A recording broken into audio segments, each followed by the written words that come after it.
मित्रों, आज और कल का कार्यक्रम वैसे तो आपको पता ही है, लेकिन फिर भी वापस बता देता हूँ। आज सोमवार रात 8 बजे मृणाल्स मंडे 20 MCQ की टेस्ट हम ये जो डेली करंट अफेयर्स पढ़ रहे हैं उसमें से वैसे तो कभी भी दे सकते हैं, लेकिन सोमवार रात 8 बजे दोगे तो अनअकैडमी में अलग अलग इनाम मिलते हैं, पेड सब्सक्रिप्शन, अमेजॉन कूपन वगैरह। दूसरा, कल रात 9 बजे इकोनॉमी अपडेट्स की free live lecture series win 21 series आने वाले यूपीएससी प्रीलिम और मेंस के लिए, वो रात 9 बजे होने वाली है। पिछले हफ्तों में हमने आरबीआई की मॉनेटरी पॉलिसी, शेयर मार्केट के डेवलपमेंट्स, उसमें बजट और इकोनॉमिक सर्वे ने क्या कहा है वो सब देखा था। अभी आगे बढ़ के इंश्योरेंस, पेंशन, फाइनेंशियल इंक्लूजन की अलग अलग योजनाओं में क्या किया गया, और उसके बाद ये नए बजट में क्या क्या बातें हैं, डायरेक्ट इनडायरेक्ट टैक्सेस, जीएसटी वगैरह। 15 फाइनेंस कमीशन का रिपोर्ट नंबर 2 2021 से 26 के लिए आया है, से लेके बहुत सारे अलग अलग मुद्दे एक एक करके हम लोग ये सीरीज़ में देख रहे हैं। फ्री रजिस्ट्रेशन लिंक डिस्क्रिप्शन में है और free unlock coupon code use करें mrunal.org। खैर, अभी मेन मुद्दे पे आते हैं। 5 अप्रैल सोमवार के इंडियन एक्सप्रेस में मुझे एग्ज़ाम के लिए काम की चीज़ें क्या लगी। पहला मुद्दा, मेंस पेपर 3 इंटरनल सिक्योरिटी। मैंने आपको पहले भी बताया था, एक बार में ये पूरा टॉपिक आपने पढ़ लेना है कि what is this Maoist problem, north east में सेसेशनिज्म, उग्रवाद की समस्या क्या है, और फिर उसके वे फॉरवर्ड, और उसमें फिर नए नए अपडेट्स देखने को मिले, उस हिसाब से हम अपनी समझ को और बढ़ाएं। जैसे कि छत्तीसगढ़ के बस्तर डिस्ट्रिक्ट में माओइस्ट अटैक, जिसमें 22 पुलिसकर्मी कमांडो शहीद हुए। पिछले 4 साल में छत्तीसगढ़ में ये सबसे बुरा अटैक था। इसमें नए क्या मुद्दे देखने को मिले। पहला, क्वालिटी ऑफ इंटेलिजेंस और उसका क्रॉस वेरिफिकेशन। कहीं से इनको पुलिस को खबर मिली कि एक पर्टिकुलर प्लेस पर 1000 से ज़्यादा माओवादी जमा हो रहे हैं, तो उस हिसाब से वो पेट्रोलिंग के लिए जा रहे थे। हालांकि माओवादियों को भी पता था कि उनके सारे संदेशों को पुलिस वॉच रख रही है, तो उन्होंने जानबूझकर कुछ ऐसी खबरें फैलाई और मिसगाइड करके, और फिर उन्हें घेर के ये अटैक किया गया। सेकंड, जब ये पुलिसकर्मी और कमांडो गश्त लगा रहे थे तो उन्होंने पाया कुछ गांव में कोई भी गांव वाला है ही नहीं, सब छोड़ के भाग गए। तो उसका मतलब क्या, उन गांव वालों को पता चल गया था कि यहाँ जंगलों में ये हैं माओवादी और कुछ अटैक होने वाला है।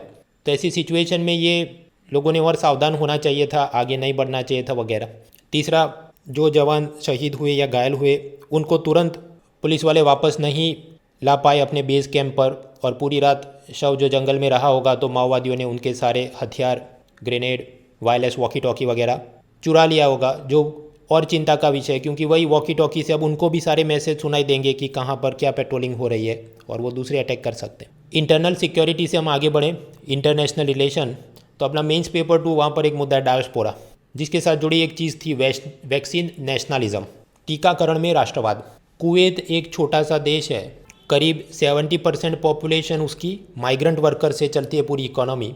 लेकिन ये कोरोना वैक्सीनेशन में पता चला कि उनके अपने जो भी कुवैती स्थानिक नागरिक हैं उनको 6 गुने ज़्यादा रेट पर जल्दी जल्दी वैक्सीनेशन कर दिया जा रहा है, और ये माइग्रेंट वर्कर्स को कुछ मिल नहीं रहा है। They are given very low priority in the vaccine allotments. उसी तरह British prime minister Boris Johnson ने कहा है कि डोमेस्टिक कोविड पासपोर्ट नाम की सिस्टम लाने की कुछ बात, यानी कि आपने अगर वैक्सीनेशन करवाया तो आपको एक अलग से कागज़ मिलेगा या ऐप में ऐसा आपका डॉक्यूमेंट बन जाएगा, और उसे दिखा के आप अलग अलग जगह पर डिस्को क्लब में गए, स्पोर्ट्स स्टेडियम में गए, रॉक कॉन्सर्ट में गए वगैरह। और बाकी सब जो लोग होंगे उनकी मूवमेंट पर ज़्यादा स्ट्रिक्ट रिस्ट्रिक्शन डाले जाएंगे।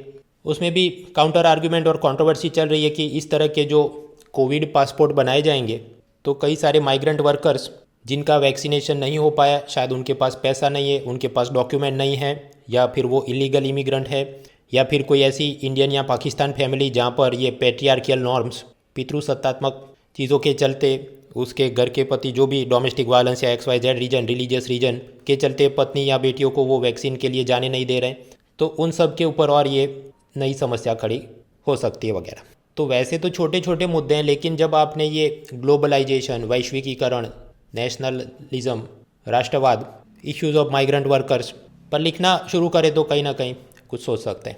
फिर समाचार एनवायरनमेंट से, भारत के सबसे पहले पर्यावरण मंत्री दिग्विजय सिंह झाला का देहांत हुआ। अब वो भारत के सबसे पहले एनवायरनमेंट मिनिस्टर थे तो कब थे, 1947 में बने, 51 में बने, भाई वो बने 1982 से 84 में इंदिरा गांधी सरकार में। और उन्होंने क्या बड़ा काम किया था, तो रेलवे की पटरियां पहले लकड़ी के स्लीपर इस्तेमाल करते थे, उस पर RCC सीमेंट का स्लीपर इस्तेमाल करिए ताकि पेड़ कम काटने पड़े, ऐसा उन्होंने कहा। हाँ, तो इसमें क्या बड़ी बात है। सोचने की बात यह है कि सोचिए 1980s में ये व्यक्ति मिनिस्टर बन के ऐसा काम करवाते हैं, तो 40s 50s 60s 70s तक पर्यावरण मतलब वो अलग से मंत्रालय होना चाहिए या लकड़ियाँ नहीं काटनी चाहिए, वो सब शायद इतनी प्रायोरिटी में था नहीं। लकड़ी का ही नाम लिया है तो उत्तराखंड में बहुत ज़्यादा आग लग रही है, फॉरेस्ट फायर। उसके क्या कारण है? मई महीने में टेम्परेचर बहुत बढ़ जाता है, घास बहुत सूखी रहती है, तो ये गांव वाले जंगल से कुछ लकड़ियाँ बटोरने के लिए या दूसरे माइनर फॉरेस्ट प्रोड्यूस गौण वन उपज पैदाश, ये महुआ के फूल, आंवला, चिरौंजी वगैरह जो भी कलेक्ट करने जाएं, उसमें से कुछ लोग विमल गुटखा खाते होंगे लेकिन उससे फॉरेस्ट फायर नहीं होगा, लेकिन कुछ लोग येवला बीड़ी पी लेते हैं जिसके चलते फॉरेस्ट फायर का जोखिम बढ़ जाता है। उसी तरह बहुत सारे किसान जो क्रॉप रेसिड्यू, फसल अवशेष जला देते हैं।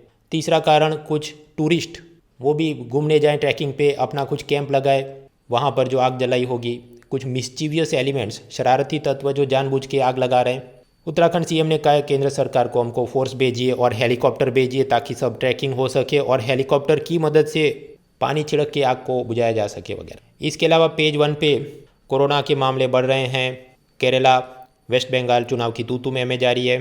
फिर लद्दाख के एक क्रिकेटर जिसको पहली बार जम्मू कश्मीर की क्रिकेट टीम में स्थान मिला वगैरह। हालांकि न्यूज़ काफ़ी लोकलाइज्ड है, एमसीक्यू पॉइंट ऑफ व्यू से करने बैठे बहुत फ़ायदेमंद दिखती नहीं। पेज 2 अनुसंधान काम का नहीं। पेज 3 स्टेट स्पेसिफिक समाचार, सब गुजरात से, तो वहाँ से हम लोग एथिक्स मेंस पेपर 4 की कुछ केस स्टडी, गवर्नेंस इशू देखते हैं। एक तो पता चले Amreli district, Gujarat IAS IPS cadre में ये अमरेली डिस्ट्रिक्ट को ज़रा डिफ़िकल्ट डिस्ट्रिक्ट माना जाता है, काम करने के लिए थोड़ा जटिल और कठिन ज़िला है ये। तो वहाँ नौजवान असिस्टेंट सुपरिटेंडेंट ऑफ पुलिस जो कि एक आईपीएस ऑफिसर थे, वो रात को पेट्रोलिंग में निकले। पता चला रूलिंग पार्टी के वर्कर्स पब्लिक पार्क में कुछ शामियाना लगा रहे थे। उनका ये कहना है कि हम ये वैक्सीनेशन कैंप बना रहे हैं और हमारे पार्टी के लीडर आने वाले हैं, तो ये सब सिटिंग अरेंजमेंट वगैरह हो रहा है। एएसपी ने उनको रोका कि कोरोना है, नाइट कर्फ्यू चल रहा है, आप यहाँ से चले जाइए। और फिर उसमें कुछ धक्का मुक्की हुई। कार्यकर्ताओं का कहना है कि एएसपी ने थप्पड़ मारा, एएसपी कहते हैं मैंने थप्पड़ नहीं मारा। कार्यकर्ताओं ने अपने लीडर को फ़ोन किया कि अभी हम धरने पर बैठते हैं जब तक इसको हटाया नहीं जाए। और फिर गृह मंत्रालय से तुरंत ऑर्डर आ गया कि ये एएसपी को गुजरात का कैपिटल गांधीनगर, उसकी state reserve police force SRPF battalion, मतलब जैसे वो मुंबई में होमगार्ड में ट्रांसफ़र करते हैं, इधर एसआरपीएफ में ट्रांसफ़र कर दिया इसको। हाँ, तो ये सब में से मेंस पेपर 4 और यूपीएससी इंटरव्यू में सोचने के विषय क्या है। ऐसी कोई भी केस स्टडी आए तो हमने कैसे जवाब बनाना है 250 वर्ड्स का? कुछ नहीं भाई, उस पर बोल बच्चन करके हमने वर्ड फिल करने हैं। सबसे पहले आप ये करेंगे कि in this particular case study the stakeholders are as following करके पहले पॉलिटिकल वर्कर जो अपने सब शामियाना बना रहे हैं, कुछ वैक्सीनेशन कैंप लगा रहे हैं, सामने पुलिसमैन जिसकी रिस्पॉन्सिबिलिटी है ये सब कोरोना नाइट कर्फ्यू का अमल करवाना, और तीसरा है पब्लिक एट लार्ज जिसको कोरोना से सुरक्षित रखना है वगैरह। फिर शुरू करिए अलग अलग मुद्दे आपको जो ठीक लगते हों।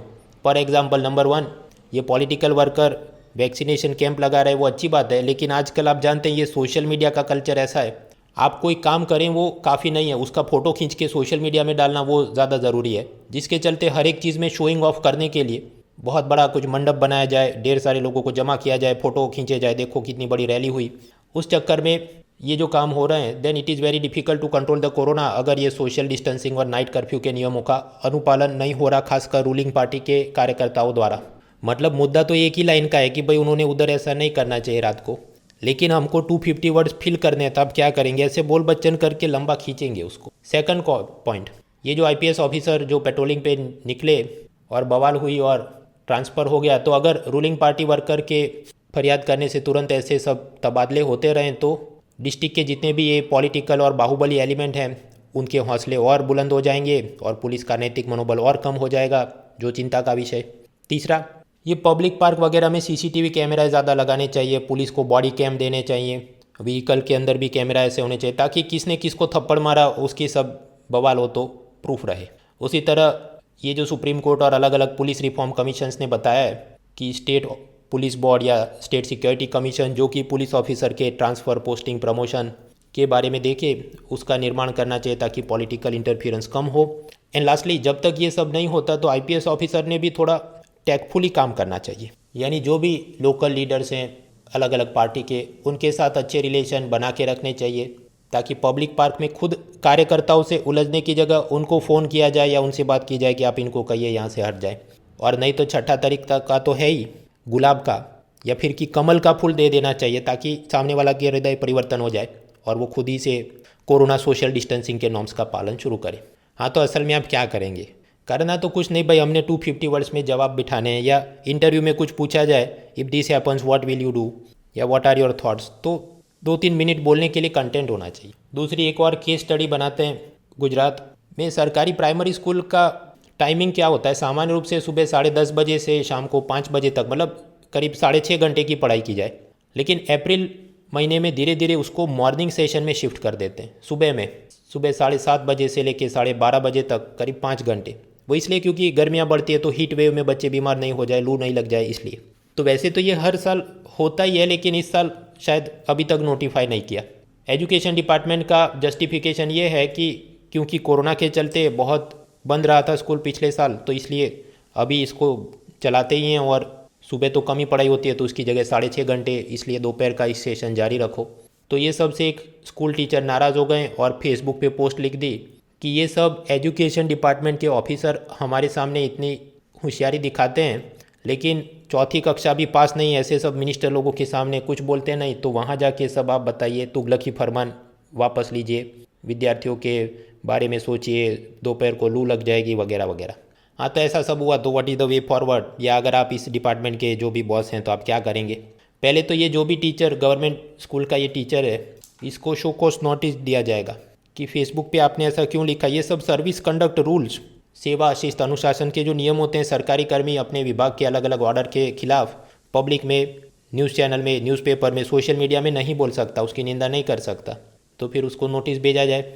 और दूसरा, जहाँ तक ये टीचिंग आवर और स्कूल टाइमिंग की बात है, तो हाँ, उसका सब समीक्षा करनी चाहिए, जिसमें पिछले साल जो एकेडमिक लॉस हुआ उसकी भी भरपाई हो सके, और साथ ही साथ ये कोरोना के अलावा ये हीट वेव, गर्मी, लू लग जाना, उससे कैसे बचा जाए, वो दोनों का ध्यान रखते हुए कुछ करना चाहिए। हाँ, तो इसमें भी करना क्या है? कुछ करना नहीं भाई, ऐसा बोल बच्चन करने की आपने स्किल डेवलप करनी है। Only then you can manage this ethics paper and interview session. ऐसी तीसरी केस स्टडी भी गुजरात राजकोट के ये न्यूज़ से मिलती है कि वहाँ प्राइमरी हेल्थ सेंटर, प्राथमिक आरोग्य केंद्र, वहाँ पर डॉक्टर, लैब टेक्नीशियन, उन्होंने क्या करना चाहिए? कोई कोरोना का केस आया तो उसका कॉन्टैक्ट ट्रेसिंग करो कि आप कितने लोगों से मिले थे, कहाँ नौकरी करते थे, कोई शादी ब्याह में गए थे कि नहीं, और फिर उन सब के वो जो भी एंटीजन टेस्ट या PCR टेस्ट वगैरह जो जो काम दिए जाते हैं। पता चला ये राजकोट के PHC वर्कर और डॉक्टर वो ऐसा कुछ नहीं करते थे, वो बस ऑफिस में बैठे रहते थे, और इतनी जितनी भी टेस्टिंग किट थी तो सिंपली उसका सील ब्रेक कर देंगे, वापस लगा देंगे, और फिर कि हाँ हमने टेस्टिंग किया था। और कोई भी नकली पेशेंट का नाम, मोबाइल फ़ोन नंबर करके अपना टारगेट कोटा कंप्लीट करते थे कि देखिए हम तो हर रोज़ इतने टेस्ट कर रहे हैं और हमारे ज़िले में तो कोई प्रॉब्लम नहीं है वगैरह। या फिर शायद ये भी हो सकता है कि उन्होंने ये सारे टेस्ट किट किसी प्राइवेट क्लिनिक को बेच दिए वगैरह।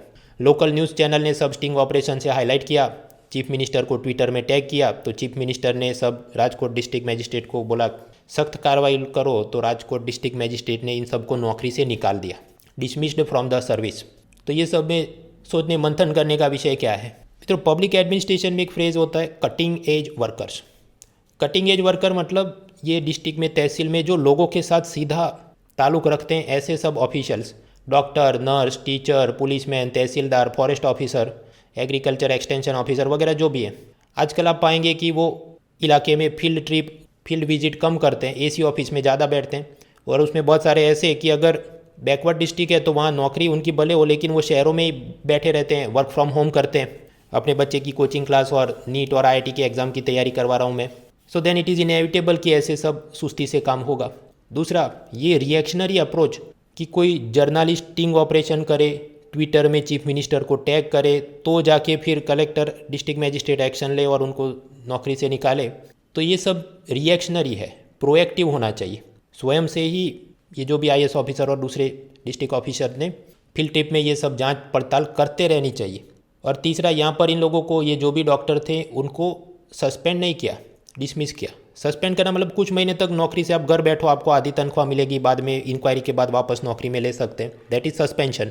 डिसमिसल मतलब बस नौकरी से निकाल ही दिया, तो उसको फिर वापस नहीं लेंगे, उसको कोई पेंशन वगैरह नहीं मिले एंड सो फॉर्थ।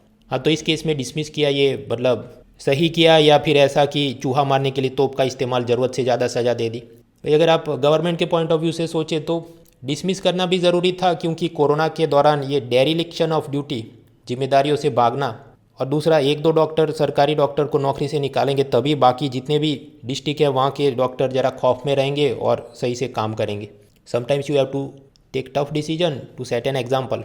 या फिर चौथा कि उसको भी गुलाब का फूल दे देना चाहिए तो उसका हृदय परिवर्तन हो जाता और वो भी संजीदगी से काम करता। लेकिन सरकार और प्रशासन ऐसे काम नहीं हो सकता भाई। तो ऐसे तो इसमें क्या ऐसा है जो आप पहले से नहीं जानते या खुद समझ नहीं सकते? It is in your mind only. लेकिन आपने ये क्रिटिकल थिंकिंग एबिलिटी, बोल बच्चन एबिलिटी वो डेवलप करनी है ताकि आप एथिक्स के पेपर में और इंटरव्यू में ये सब शालीन भाषा में लिख सके। कमेंट सेक्शन में कई लोग मुझे ये भी रिक्वेस्ट करते हैं कि आप ये गुजरात का एडिशन क्यों पढ़ते हैं, आप वो दिल्ली का एडिशन पढ़िए। मित्रों, Delhi is not a full state और दिल्ली का एडिशन उसने पढ़ना चाहिए जो दिल्ली में रहता है और यूपीएससी फॉर्म में मैं दिल्ली में रहता हूँ ऐसा लिख के वो देता है। बाकी अगर आप अपने जो भी स्टेट में रहते हैं, राजस्थान, महाराष्ट्र, उड़ीसा, पंजाब, हरियाणा, तो उसका आप स्टेट एडिशन पढ़िए। दिल्ली की तो मतलब छोटी सी चीज़ है, तो वहाँ पर जो भी समाचार होते हैं बहुत छोटे छोटे होते हैं।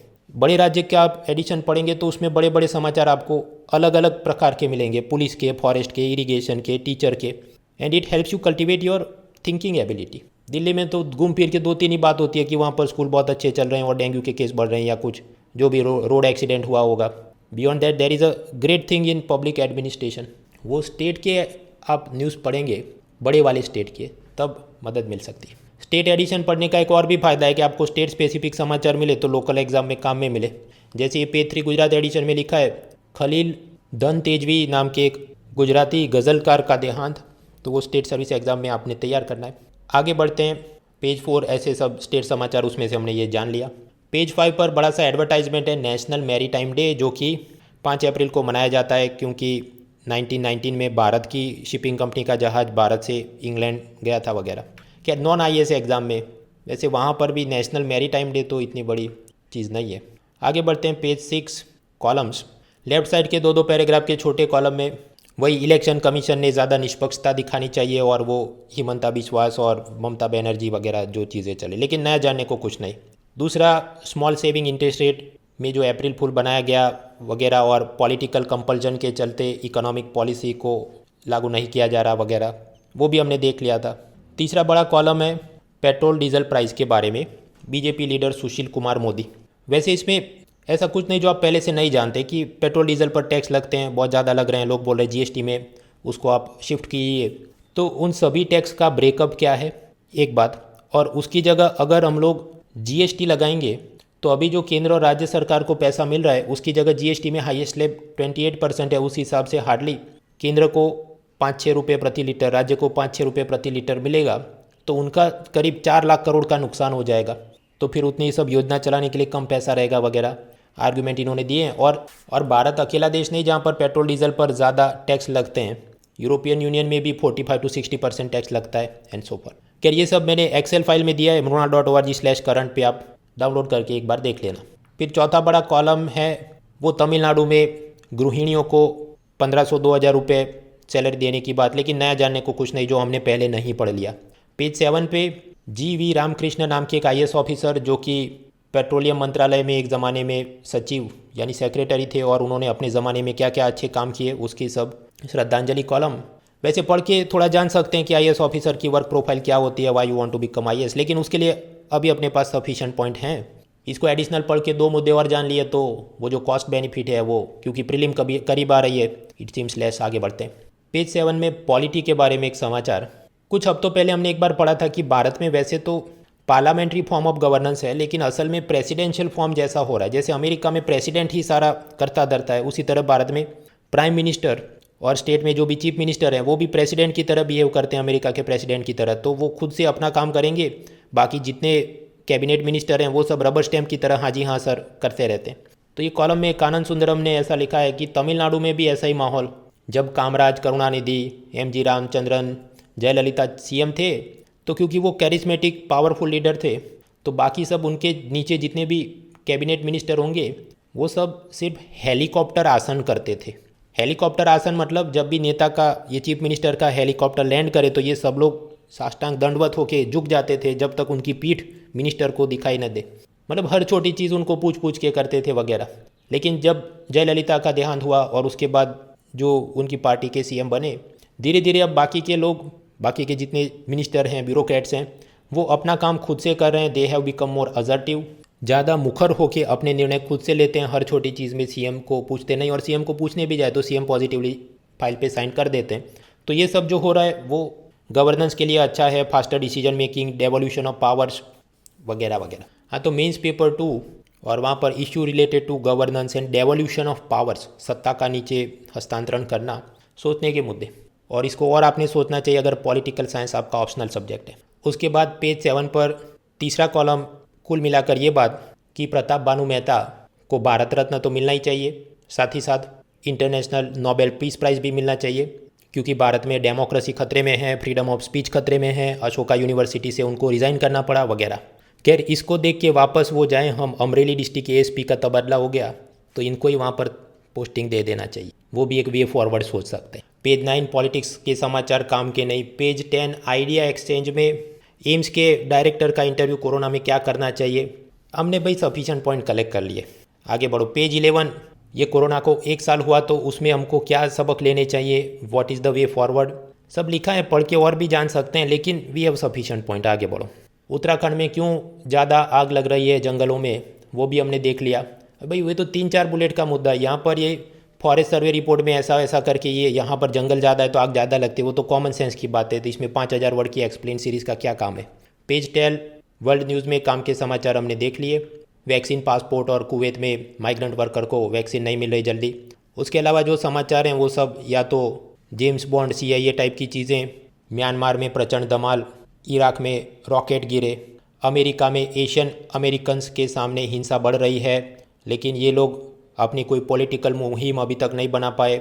इन्होंने ये कर रहे हैं नहीं कर रहे हैं, सब काम का नहीं हमारे लिए। आगे बढ़ो। पेज 13 इकोनॉमी में वैसे तो कुछ काम का नहीं, वही सब बॉल बाय बॉल कमेंट्री जा रही है वैक्सीनेशन और इकोनॉमिक रिकवरी के बारे में। टिकटॉक का बैंक अकाउंट हुआ फ्रीज, काम नहीं। फिर वो केन एनर्जी कंपनी जो नीदरलैंड की कोर्ट में भारत सरकार के सामने $1 बिलियन से ज़्यादा का मुकदमा जीती थी, उसके सामने दिल्ली हाई कोर्ट में किसी और दूसरे केस में उन्होंने कहा भारत सरकार सही है और केन ने ज़्यादा प्रॉफिट पर ज़्यादा टैक्स देना होगा वगैरह की बॉल बाय बॉल कमेंट्री, कुछ काम की नहीं। मैं तो कई बार ऑनलाइन शॉपिंग में आप गिफ्ट वाउचर इस्तेमाल करते हैं, जैसे अमेज़ॉन गिफ्ट कार्ड, वो आप 1000 रुपये उसमें लोड करो और आपके किसी फ्रेंड को या किसी को गिफ्ट में दिया, फिर वो आदमी उसी में जो सीरियल कोड होगा वो वापस अमेज़ॉन की साइट में डालेगा तो उसका बैलेंस बन जाएगा 1000 रुपये का, जिससे फिर वो अमेज़ॉन से शॉपिंग करेगा। तो जब ये गिफ्ट कार्ड ख़रीदा या बेचा जाता है तो उस पर कितना GST लगे, 0 GST। लेकिन फिर आपने वो पैसा लोड किया और उसकी मदद से आप जो भी शॉपिंग करेंगे, कि मोबाइल खरीदा अमेज़ॉन से तो 18% GST, कुछ कपड़े खरीदे उसके जो भी 12% या कुछ चल रहा हो, so accordingly it will be divide. तो मतलब जो गिफ्ट कार्ड है उस पर कोई GST नहीं, लेकिन बाद में जब सामान खरीदेंगे उस पर GST लगेगा। तो वैसे तो कॉमन सेंस की बात है, लेकिन कुछ इसका केस चला रहा था, फिर वापस GST अथॉरिटीज़ ने क्लैरिफाई किया। खैर, तो मुद्दा हमने जान लिया। पेज 14 स्पोर्ट्स, महाराष्ट्र के table tennis player Suhas Kulkarni का देहांत और शूटिंग कोच संजय चक्रवर्ती का देहांत, जिनको द्रोणाचार्य अवार्ड भी मिला था। तो ये सब याद रखना है नॉन IAS एग्ज़ाम के लिए। तो ये था सोमवार का न्यूज़पेपर। तैयार हो जाइए, रात 8 बजे मृणाल्स मंडे 20 MCQ की टेस्ट, और उसके अलावा कल रात 9 बजे इकोनॉमी करंट अफेयर्स अपडेट की Win 21 सीरीज़ के लाइव लेक्चर के लिए।